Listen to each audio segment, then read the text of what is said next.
Last two lectures થી આપણે વાત કરી સ્ટ્રેસ સાયકલ ની, રાઈટ? આજે પાછું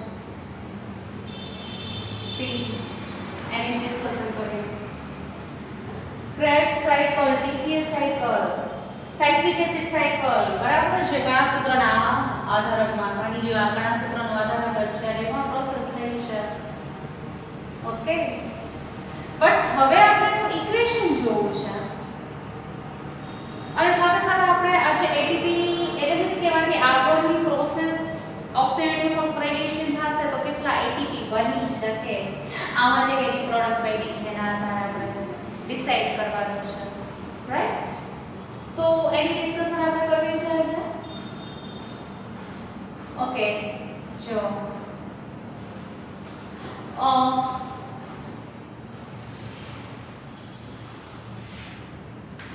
સેલ અને અગેન હું એની અંદર શું કરીશ? માઇટોકોન્ડ્રિયા. હા, ભલે તમે માનો કે મેડમ કહે છે કે આખો બહુ માઇટોકોન્ડ્રિયા છે, યસ કણા સૂત્ર છે, બટ છતાં મારે સમજવા માટે જરૂર પડશે. અને આપણે ગ્લુકોઝમાંથી બે પાઇરુવેટ બનીને પાઇરુવેટ અહીંયા અંદર આવ્યા છે. આપણે ક્રેશ સાયકલ જોયું છે એટલે કે ગ્લુકોઝમાંથી શું બન્યા હતા? બે પાઇરુવેટ, રાઈટ? અને આ પાઇરુવેટ એન્ટર થયા છે ક્યાં? કણા સૂત્રના આધારકમાં. અને આ જગ્યાએ આપણે જોવાના છીએ બે ક્રેશ સાયકલ અહીંયા થવાના છે. અને યુ નો ધેટ માઇટોકોન્ડ્રિયાની ઇનર મેમ્બ્રેન બી હું અહીંયા ડ્રો કરીશ, રાઈટ? આ ઇનર મેમ્બ્રેન ક્રિસ્પી ઉપર તલ છે આપણે કહી શકીએ ને. ઓકે, કણા સૂત્રનો અંત બરાબર. આ જગ્યાએ ક્રેશ સાયકલ થયું છે. ચલો આગળ હવે આપણે વાત કરીએ. તો પ્રક્રિયામાં આ પાઇરુવેટ અંદર આવ્યા, પાઇરુવેટ થી જ આપણે સ્ટાર્ટ કર્યું ને. બે પાઇરુવેટ હતા, બે પાઇરુવેટ એટલે એક પાઇરુવેટ બીજો પાઇરુવેટ, અને પછી લિંક રિએક્શન છે આપણે જોયું. લિંક રિએક્શન આપણે અહીંયાથી સ્ટાર્ટ કરીએ પાઇરુવેટ થી જેનું ઇક્વેશન. ચલો ક્રેશ સાયકલ તો આ છે, બટ આપણે પાઇરુવેટ થી સ્ટાર્ટ કરીએ એનું ઇક્વેશન લખવાની. પાઇરુવેટ થી સ્ટાર્ટ કરીએ તો પાઇરુવેટ એક પાઇરુવેટ માટે આપણે ઇક્વેશન લખવું છે, રાઈટ? આ પાઇરુવેટ કેટલા NAD પ્રોડક્ટ આપણે બધી ડિસાઈડ કરીએ. કેટલા NAD તમને દેખાય છે તમે જો અહીંયાથી કાઉન્ટ કરીએ તો આ એક છે. ભલે પહેલા આપણે સાયકલમાં કાઉન્ટ કર્યું હતું ઓલરેડી, તમને યાદ છે કે એક NAD અહીંયા યુટિલાઇઝ થઈ છે, બીજા NAD આ ત્રીજા એવું આપણે કીધું હતું. પણ હવે હું એ કાઉન્ટિંગને દૂર કરી દઉં છું, સોરી, કારણ કે આપણે પાઇરુવેટ થી સ્ટાર્ટ કરીએ છીએ તો પાઇરુવેટ થી કાઉન્ટ કરશું, રાઈટ? એટલે આ 1 2 3 છે એટલે ક્યાંથી દૂર કરી આપું. આપણે ક્યાંથી પાઇરુવેટ જોશું?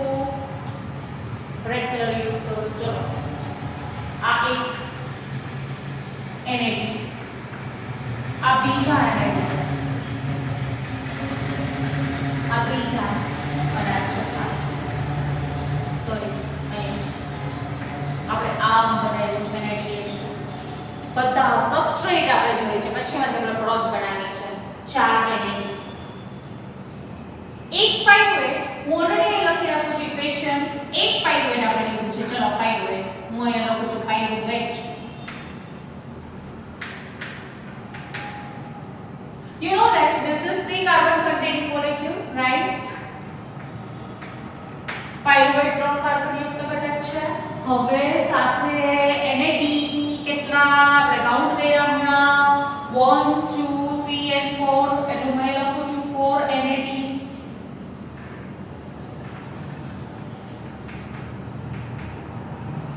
ઓકે, કેટલા FAD તમને બતાય છે અહીંયા તમે જોઈશું.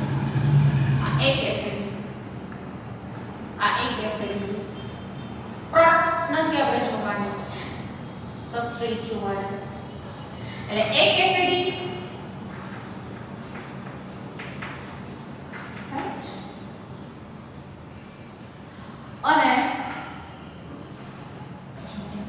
ADP માંથી ATP બનવાનું છે લાસ્ટમાં. તો ભલે આ બન્યું હતું પણ પાછું આમાંથી આ બનવાનું છે. એટલે ADP અને આની વચ્ચે એક ફોસ્ફેટ આવશે. આ એક આવશે ને ફોસ્ફેટ, ઇનઓર્ગેનિક ફોસ્ફેટ, ADP ના આપી દેશે.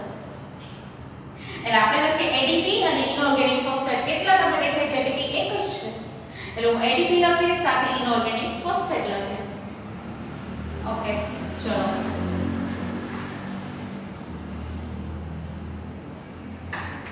ADP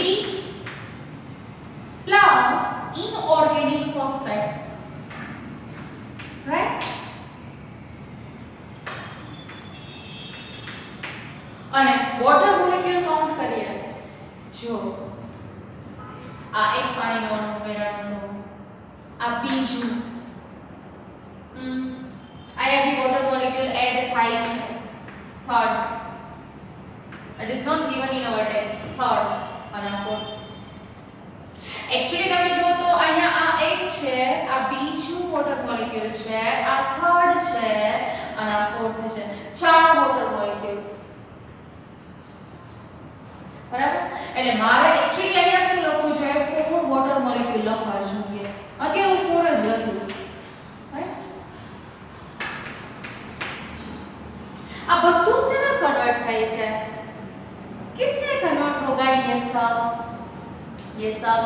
देखो पाइरुवेट का मैंने बोला था ना, कितने CO2 में, देखो यहाँ पे 3 कार्बन है तो ये एक CO2 डिस्कार्ड हुआ, उसमें से एक दूसरा और तीसरा, 3 carbon pyruvate, 3 carbon containing molecule that is pyruvate का क्या हो जाएगा, पूरा कंप्लीट ऑक्सीडेशन हो जाएगा, 3 कार्बन 3 CO2 के फॉर्म में दूर होंगे, 1 2 और 3. तो मैं पाइरुवेट की प्रोडक्ट अगर लिखूं तो मैं क्या लिख सकती हूँ, 3 CO2, राइट. ओके चलो 3 CO2 लिख देते हैं, 3 CO2 दूर हुआ है,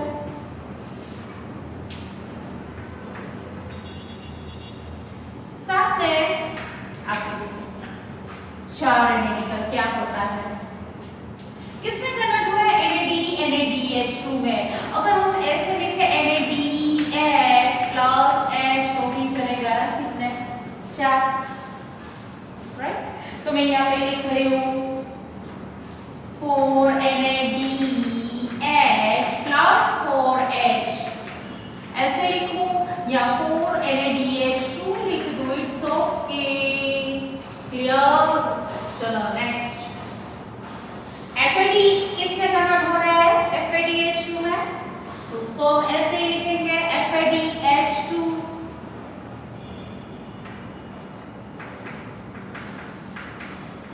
और ये दोनों मिलके क्या बन जाएगा, एक मॉलिक्यूल ATP का बनेगा, राइट. ये GDP ने एक ADP को एक फॉस्फेट दे दिया था, यानी कि ये दोनों मिला के एक ATP बना. तो यहाँ पे मैं लिख रही हूँ 1 molecule of ATP.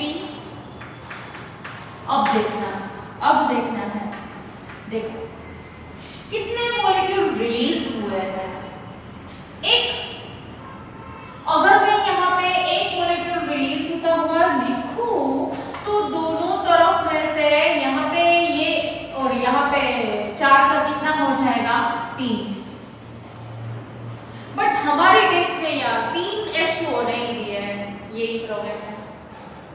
Instead of 3 molecules of H2O क्या दिया है हमारे टेक्स्ट में, यहाँ पे 2 H2O दिए हैं. अब ये ध्यान में रखना है आपको कि टेक्स्ट में कौन सा दिया है, 2 H2O दिया है. और ये हमारा हो गया पूरा क्रेब्स साइकिल का. क्रेब्स साइकिल का कैसे बोलिए, लिंक रिएक्शन इसके साथ में है. अगर क्रेब्स साइकिल का मैं बनाऊं ना तो मुझे क्या फर्क करना पड़ेगा क्या करना पड़ेगा, मैं वाइब्रेट स्टार्ट नहीं कर सकती, एसिटाइल कोएंजाइम आ जाएंगे, कितने CO2 रिलीज हुए उसमें से ये 2 वाला है तो 2 CO2 रिलीज करूंगी, तो मैं यहाँ पाइरुवेट की जगह एसिटाइल कोएंजाइम लिखूंगी और यहाँ पे 2 CO2, एक NAD इससे दूर हो जाएगा, 3 NAD 3 NADH2 में ये सब सेम रहेगा, वाटर मॉलिक्यूल सेम रहेगा. क्रेब्स साइकिल के लिए लिखना है तो, राइट. ओके तो अब ये तो भी है हमारे टेक्स्ट में, कैसे लिखा ये क्रेब्स साइकिल का रिएक्शन ना, इसमें ये लिंक रिएक्शन साथ में है. ओके तो सब कहाँ पे हुआ, माइटोकॉन्ड्रियल मैट्रिक्स में. मैं यहाँ पे लिख रही हूँ माइटोकॉन्ड्रियल मैट्रिक्स का सूत्र याद है,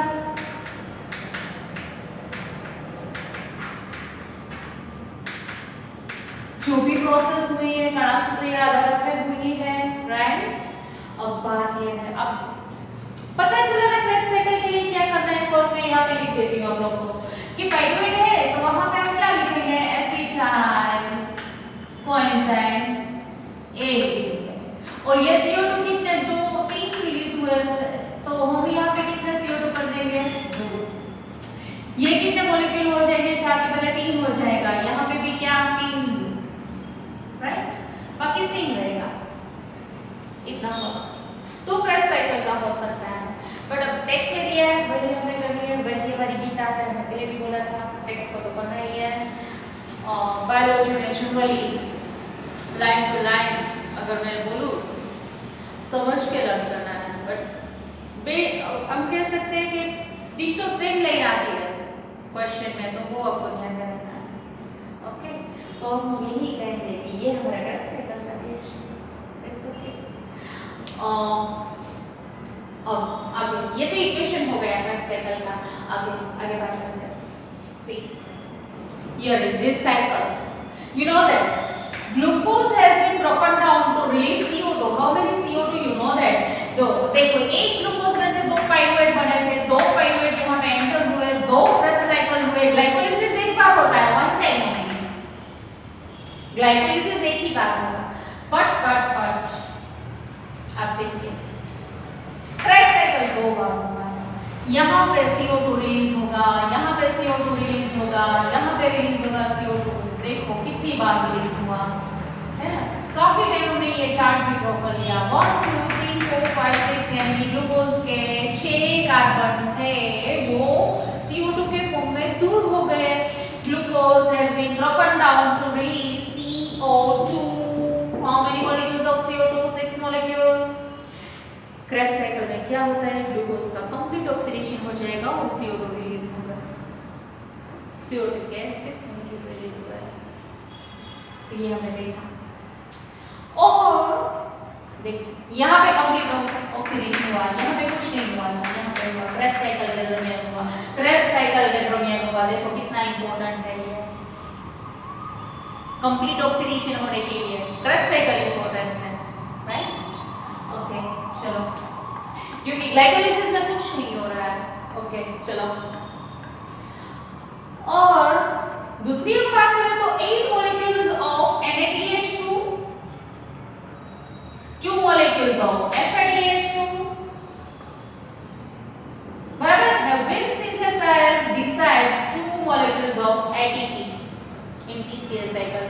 आप बोलेंगे 8 कहाँ से आ गए, या 8 ही बोलूंगी ना मैं, 1 2 3 और 4 NADH2 एक पाइरुवेट यानी कि एक साइकिल में हम बोलेंगे, तो एक साइकिल में हम अगर 4 NADH2 की बात कर रहे हैं तो यहाँ पे 4, चलो मैं यहाँ पे लिख देती हूँ 4 NADH2, तो 4 यहाँ पे हम लिख देते हैं। 2 FADH2 क्यों, तो कि यहाँ पे एक FADH2 बना, तो इसे 2 साइकिल काउंट करना है हमें, राइट। तो लिख रहे हैं यहाँ पे एक FADH2 और यहाँ पे एक FADH2, यानी कि 2 FADH2, 8 molecules of NADH2 and 2 molecules of ATP। 2 molecules ही बोलेंगे, एक यहाँ पे ATP बना था, मीन्स एक साइकिल में बना है, तो यहाँ पे एक ATP यहाँ पे बनेगा और एक यहाँ पे बनेगा, यानी कि क्या हो गए 2 molecules of ATP बराबर। यहाँ पे बने TCA साइकिल, ग्लूकोज से पूरा ऑक्सीडेशन उसका होगा, ग्लूकोज का पूरा ऑक्सीडेशन होगा, तब तक क्रेब्स साइकिल में 8 NADH2 के, 2 FADH2 के और 2 ATP के मॉलिक्यूल्स बनेंगे क्रेब्स साइकिल करोगे। ऐसा टेक्स्ट ने बोला है, मैं नहीं बोल रही हूँ, टेक्स्ट ने बोला क्रेब्स साइकिल के दरमियान। और एक बात रॉन्ग है, क्रेब्स साइकिल अगर यहाँ से स्टार्ट होगा तो ये NADH2 में काउंट नहीं करने चाहिए। कितने काउंट करने चाहिए मैंने पहले भी बोल दिया, 3 मॉलिक्यूल, वही प्रॉब्लम है।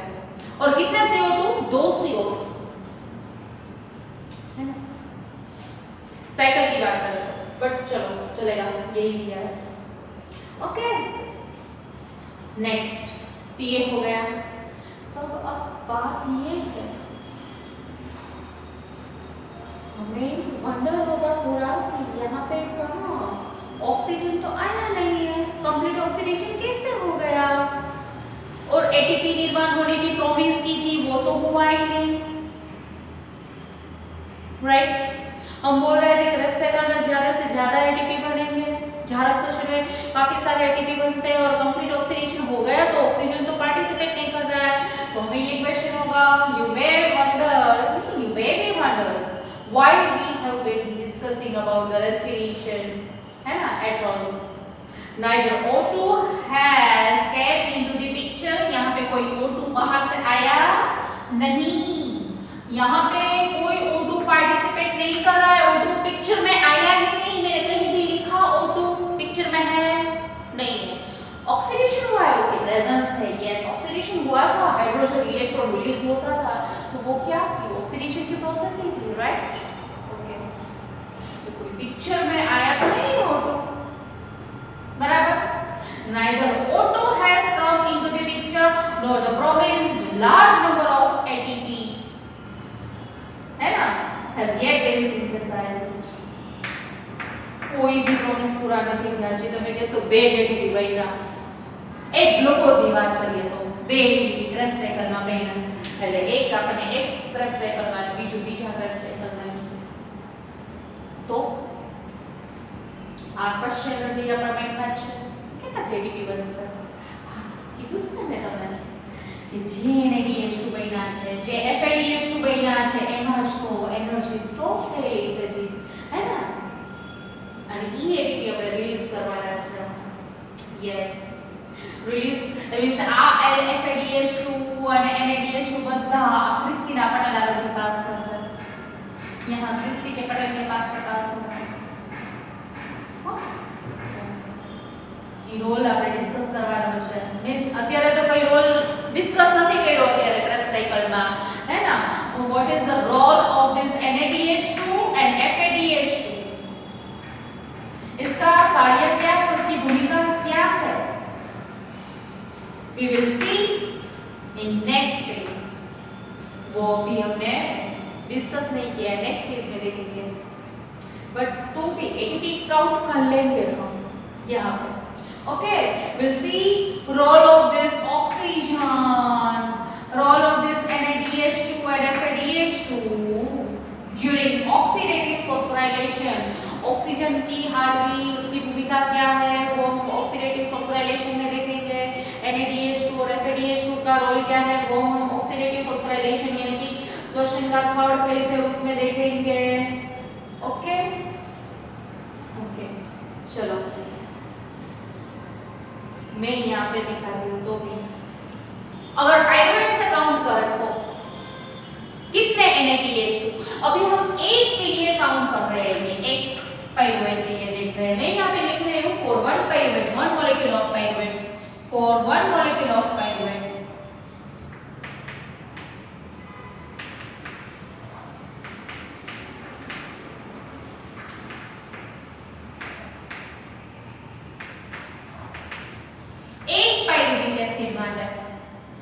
एक पाइरुवेट માટે અવલોકો ગુજરાતીમાં એક પાઇરુવેટ એસિડ માટે આવું નથી એક પાઇરુવેટ માટે ચલો લખી દઉં છે એક પાઇરુવેટ માટે આપણે જોવાનું છે એટીપી કાઉન્ટ કરીએ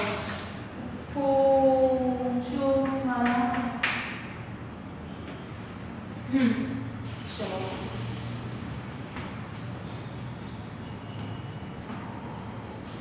अगर एक पाइरुवेट इसमें से पास होता है कितना NADH2 बने हैं, 1 2 3 और 4,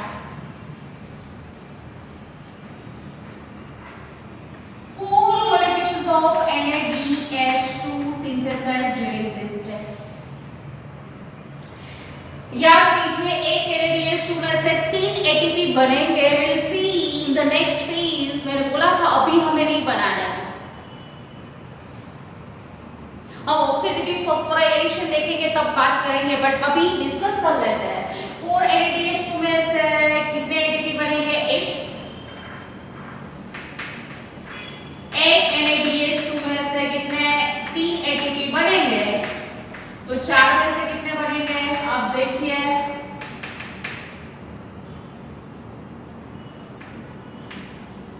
12 molecules of ATP.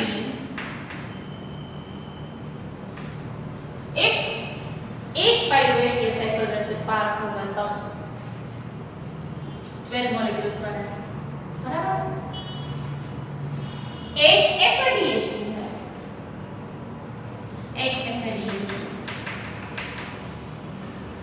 एक FADH2 में से कितने हैं?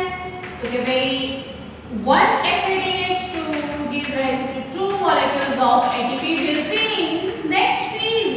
यहाँ अभी नहीं पढ़ेंगे, बट काउंटेबल रहते हैं। हमें पता है NAD के मॉलिक्यूल कितने हैं, FADH2 के कितने मॉलिक्यूल्स हैं, तो we can count ना just now. अभी ये साइकिल पूरा लिखा हुआ है तो आपको समझ में आ जाएगा। How many molecules synthesized during the Krebs cycle? One Krebs cycle, right? And then अगर दो में बात करें तो कितने बनेंगे? We can calculate just now, but it will synthesize during the oxidative phosphorylation. Okay, चलो एक FADH2 है तो एक FADH2 में से तो दो ही ATP बनने वाले हैं, यानी कि मैं लिख रही हूँ यहाँ पे 2 ATP कितने हो गए? 14 ATP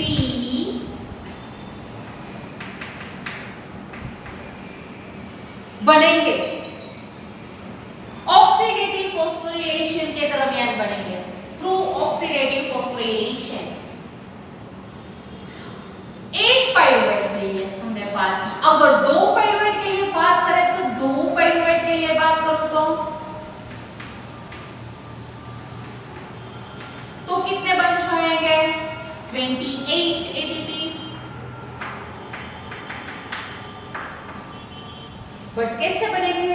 बोला ना, अब मान लो कि भाई यहाँ ये इनर मेम्ब्रेन है, यहाँ से FADH2 पास होंगे, NADH2 पास होंगे, तब ऑक्सीडेटिव फॉस्फोराइलेशन के दरमियान मैं लिख रही हूँ through oxidative phosphorylation, 28 ATP through oxidative phosphorylation.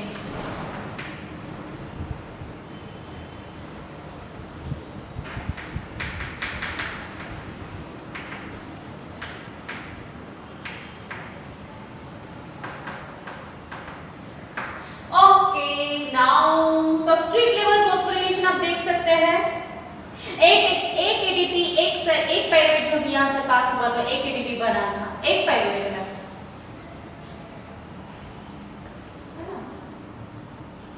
एक पाइरुवेट के लिए फिर से मैं लिख रही हूँ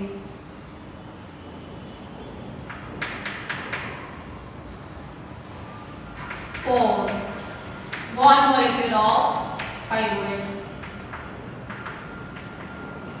सबस्ट्रेट लेवल फॉस्फोराइलेशन की बात करें तो सबस्ट्रेट लेवल फॉस्फोराइलेशन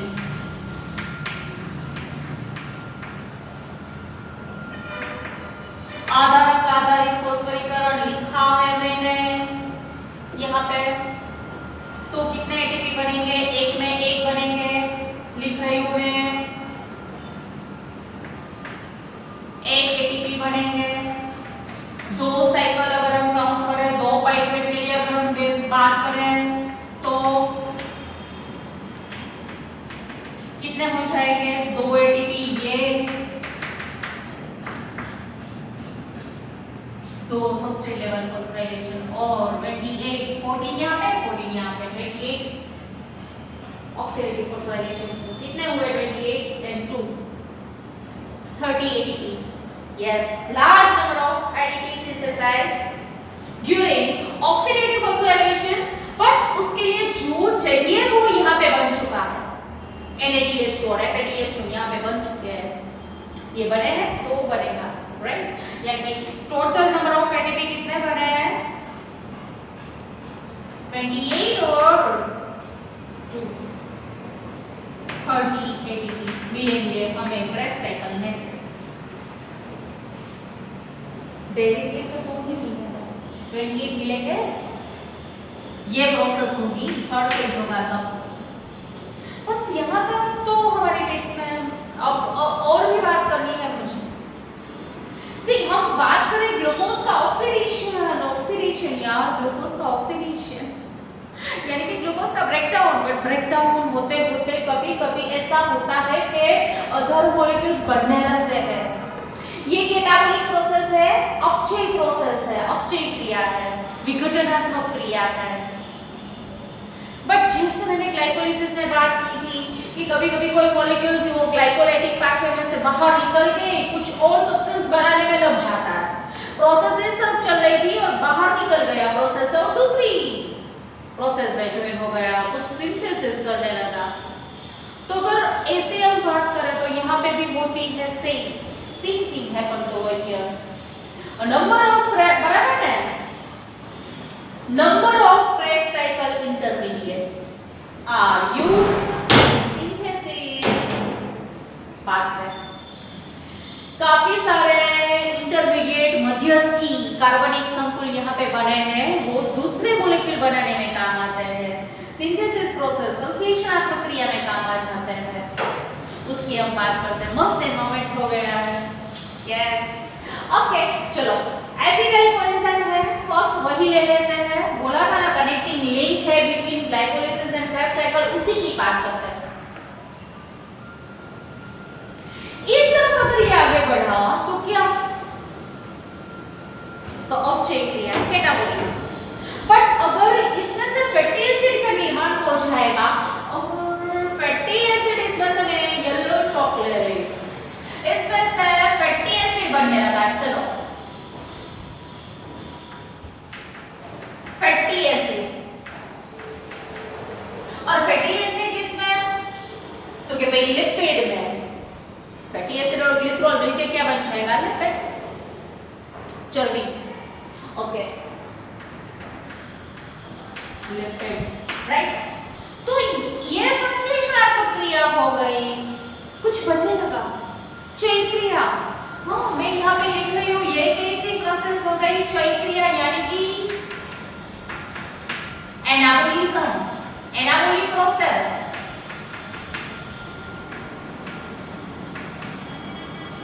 ऐसा भी होता है कि लिपिड में से फैटी एसिड अलग होके फिर इस तरफ जाएगा, तो ये कैसी प्रोसेस हो गई, अपचयी क्रिया, यानी कि कैटाबोलिक प्रोसेस। और इस तरफ अगर ये आगे बढ़ रहा है तो ये कैटाबोलिक प्रोसेस है, ये इस तरफ आगे बढ़ा तो कैटाबोलिक, इस तरफ आगे बढ़ा तो एनाबोलिक। यह amphibolic pathway, Krebs cycle is amphibolic path, Krebs cycle amphibolic pathway.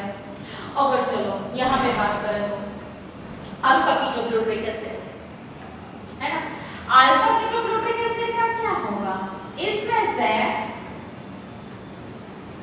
देखो संश्लेषण, ये पाथवे में से बाहर निकल जाएगा और ग्लूटामिक एसिड का निर्माण होगा। अल्फा कीटोग्लूटरिक एसिड में से ग्लूटामिक एसिड बनेगा, ग्लूटामेट बनेगा, रिडक्टिव एमिनेशन की प्रोसेस के द्वारा। एक एमिनो एसिड है ग्लूटामिक एसिड, यहाँ पे मैं लिख रही हूँ रिडक्टिव एमिनेशन। एमिनेशन यानी कि एमिनो एसिड बनने की प्रोसेस, और कौन सा, ग्लूटामेट बन जाएगा, ग्लूटामेट एमिनो एसिड है। प्लांट में सबसे पहले ग्लूटामिक एसिड का निर्माण होता है, वनस्पति में सबसे पहले ग्लूटामिक एसिड नाम का एमिनो एसिड बनता है, सबसे पहले ये एमिनो एसिड बनता है, राइट। तो वनस्पति में बनने वाला सबसे पहला एमिनो एसिड, जगह नहीं है कहाँ पे लिखे, ओके लिख देती हूँ मैं, first synthesized amino acid in plant. Gujarati में मिलेगा आप लोग को, डोंट वरी, बोल तो देती हूँ बट मैं पूरा बात से पूरा गुजराती में लिखा हुआ भी भेज दूंगी आप लोगों को, डोंट वरी। ओके चलो अभी एक्सप्लेन तो कर दिया मैंने। चलो अब ग्लूटामिक एसिड रिडक्टिव एमिनेशन के द्वारा ग्लूटामिक एसिड बना है, और ग्लूटामिक एसिड आगे चल के 17 प्रकार के एमिनो एसिड बना सकता है ट्रांस एमिनेशन की प्रोसेस के द्वारा। 17 kinds of amino acids synthesized from glutamic acid. Yes, see, 17 types of amino acid. Amino acid short form में लिख दिया मैंने। कौन सी प्रोसेस के द्वारा बनेगा, ट्रांस एमिनेशन।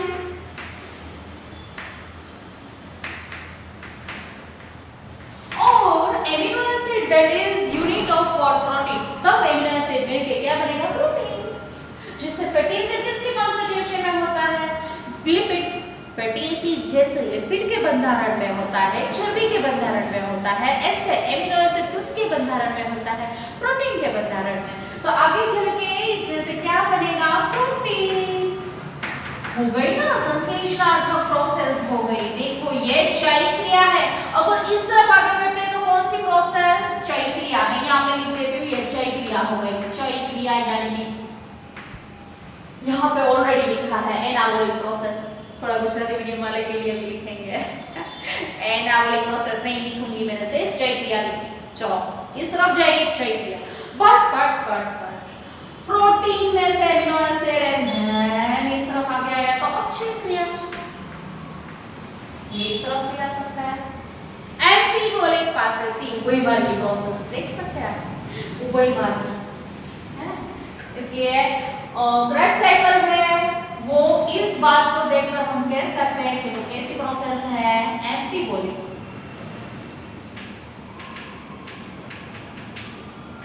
पाथवे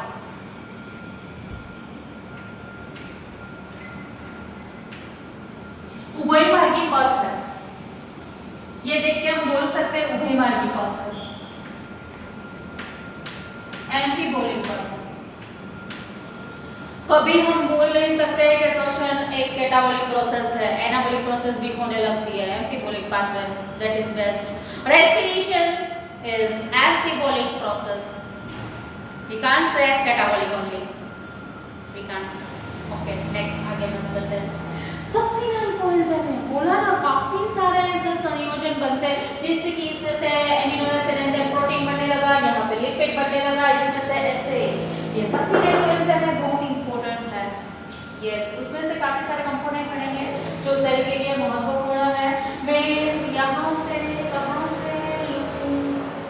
ये यूको प्रक्रिया लिखा है, डिलीट कर देती हूँ। चलो काम नहीं अभी, चलो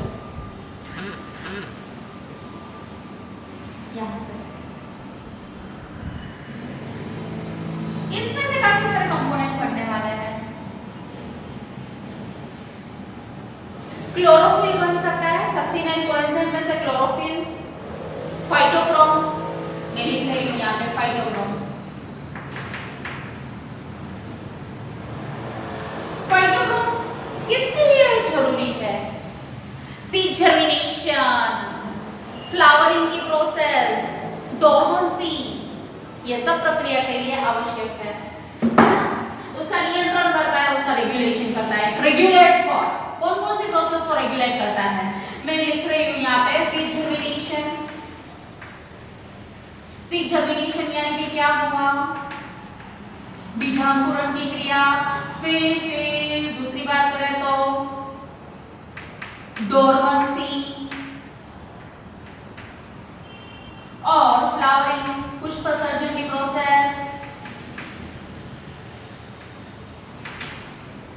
ये सब का क्या होता है? रेगुलेशन।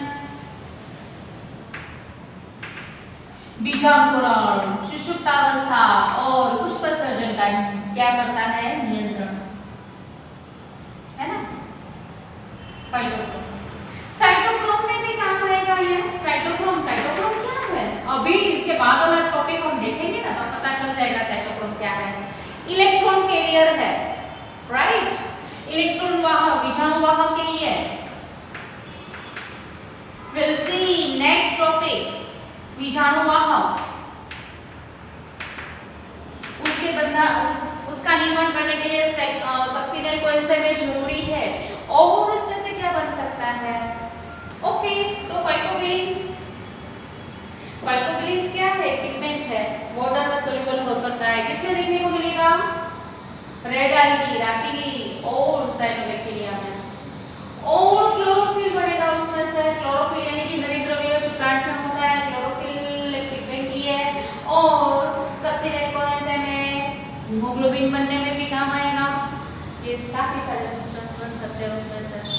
तो अब हमारा क्रेश साइकिल कंप्लीट हुआ, राइट? ओके नेक्स्ट लेक्चर में देखेंगे अब आगे। बाय।